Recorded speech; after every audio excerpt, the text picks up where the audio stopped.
तो आखिरकार स्वास्थ्य से जुड़े लोगों को एक बड़ी राहत मिल ही गई। हालांकि इसके लिए उन्हें काफी मशक्कत भी करनी पड़ी, लेकिन देर से ही सही पर झारखंड में मेडिकल प्रोटेक्शन एक्ट लागू हो गया। अभी बीते दिन आईएमए के डॉक्टर्स इसके लिए सूबे के शिक्षा मंत्री बन्ना गुप्ता को धन्यवाद देने भी पहुंचे। लेकिन इस मेडिकल प्रोटेक्शन एक्ट की जरूरत क्या थी, और अगर जरूरत थी तो अब तक इसे झारखंड में लागू क्यों नहीं किया गया? क्या इस बात का इंतजार किया जा रहा था कि जब यहाँ के डॉक्टर्स पर हमला होगा, उन्हें मारने की कोशिश की जाएगी, डॉक्टर्स और मेडिकल स्टाफ अपनी सेवा बंद करके प्रदर्शन करेंगे, तब इस एक्ट पर सोच विचार होगा? और सबसे बड़ी बात ये कि एक्ट सिर्फ मेडिकल सेक्टर से जुड़े लोगों के लिए अहम नहीं है, यहाँ पर आम लोगों के लिए भी ये बनाया गया है, जिसे जानना बहुत जरूरी है। तो चलिए आज के मेरे इस एजेंडे में इसी को समझते हैं।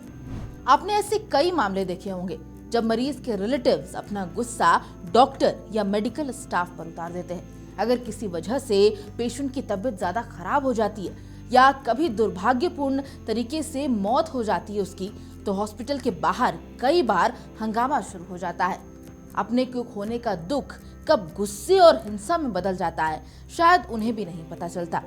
रांची के ऑर्थोपेडिस्ट डॉक्टर अंचल का नाम आपको भी शायद याद होगा, जिनके घर में घुसकर उन पर कुल्हाड़ी से जानलेवा हमला हुआ था। कह सकते हैं कि इस घटना के बाद मेडिकल प्रोटेक्शन एक्ट की मांग और ज्यादा बढ़ गई।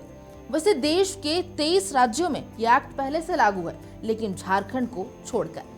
यही कारण है कि जब झारखंड में इस तरह के मामले बढ़ने लगे तो डॉक्टर्स और मेडिकल स्टाफ को ये एहसास हुआ कि अब इस मुद्दे को मजबूती से उठाने की जरूरत है।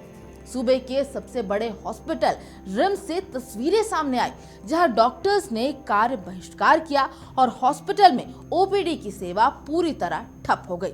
इससे मरीजों को जो दिक्कत हुई वो तो अलग, लेकिन लोगों के सामने एक बार फिर सरकार की लापरवाह वाली छवि सामने आ गई थी।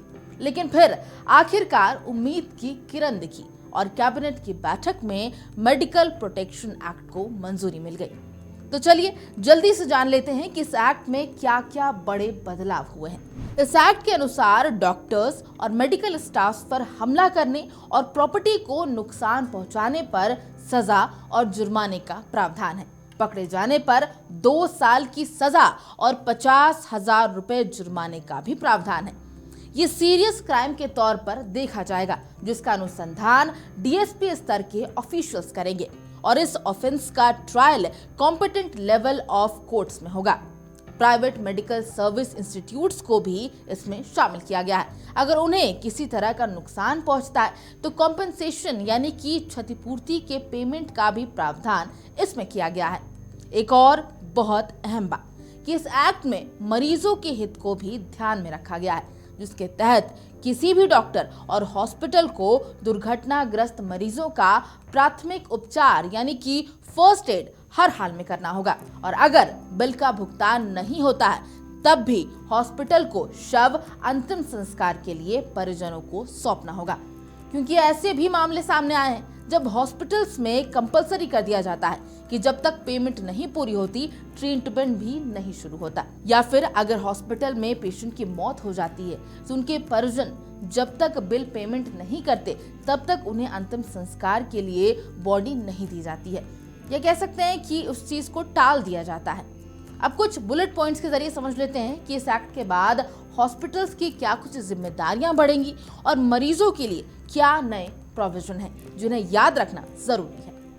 पहला, डॉक्टर्स और हॉस्पिटल को ओपीडी और वार्ड में पेशेंट को एडमिट करने के समय क्या कुछ ट्रीटमेंट दिया जा रहा है और आगे किन ट्रीटमेंट्स की जरूरत है, उसकी पूरी रिटन इंफॉर्मेशन पेशेंट और उसके रिलेटिव को देनी होगी।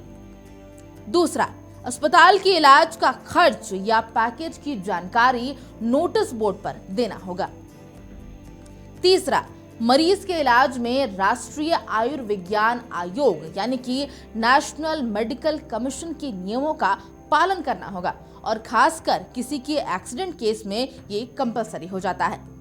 चौथा, सबसे महत्वपूर्ण, किसी भी व्यक्ति के शव को बिना रुके परिजनों को सौंपना होगा अंतिम संस्कार के लिए, अगर बिल पेमेंट नहीं होता है तब भी। अब डॉक्टर्स और मेडिकल स्टाफ्स को लेकर हॉस्पिटल की क्या भूमिका रहेगी, इस पर बात करते हैं। सिर्फ रजिस्टर्ड डॉक्टर्स और नर्सेस को नियुक्त करना कंपलसरी होगा। अगर इलाज में लापरवाही या गलत इलाज की शिकायत दर्ज की जाती है तो जिले के डीसी टीम गठित कर पूरे मामले की जांच कराएंगे। इलाज में लापरवाही की रिपोर्ट 15 दिनों के अंदर सबमिट करनी होगी।